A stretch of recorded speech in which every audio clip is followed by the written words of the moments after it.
Next வந்து ஏற்கனவே என்ன பார்த்தோம்னா 2 மாஸ் ஆட் பண்ணி ஒரு ஃபோர்ஸை கொடுத்து அதில் வந்து ஆக்சிலரேஷன் கண்டுபிடிச்சோம். இப்போ அதே பேட்டர்னில் வந்து இன்னொரு ப்ராப்ளம். என்ன ப்ராப்ளம் பார்க்குறோம்னா கால்குலேட் த ஃபோர்ஸ் வந்து கேட்டிருக்கு.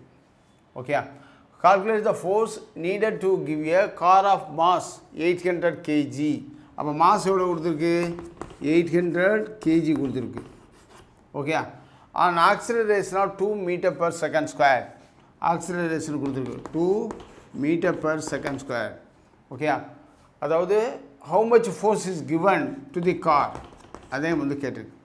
ஓகே, இந்த மாதிரி சொல்லும்போது அப்போ ஒரு காருடைய மாஸ் வந்து 800 kgனாக்கும் அதனுடைய ஆக்சிலரேஷன் வந்து 2 m/s².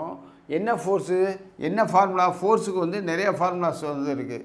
F=ma இருக்குது, F=mv²r இருக்குது, F=என்னது gmm/r² இருக்குது.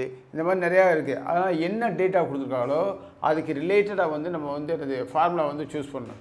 அப்போ என்ன ஃபார்முலா யூஸ் பண்ணுறோம்? F=ma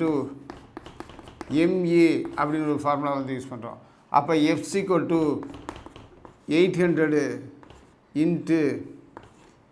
2 அப்போ 1600 நியூட்டன் ஃபோர்ஸு. இவ்வளோ ஃபோர்ஸு கொடுத்தா தான் அந்த கார் வந்து என்னது மூவ் ஆகும். அப்போ மாசு கொடுத்தாச்சு, ஆக்சிலரேஷன் கொடுத்தாச்சு. அப்போ ஃபோர்ஸ் வந்து கொடுக்கணும்னா ஃபோர்ஸோட யூனிட் வந்து என்னது நியூட்டன் யூனிட்டு. இல்லாட்டி என்ன பண்ணணும்னா கிலோகிராம் ஆர் m/s² இப்படியும் கொடுக்கலாம். ரெண்டுலேயும் வந்து எது வேணாலும் கொடுக்கலாம்.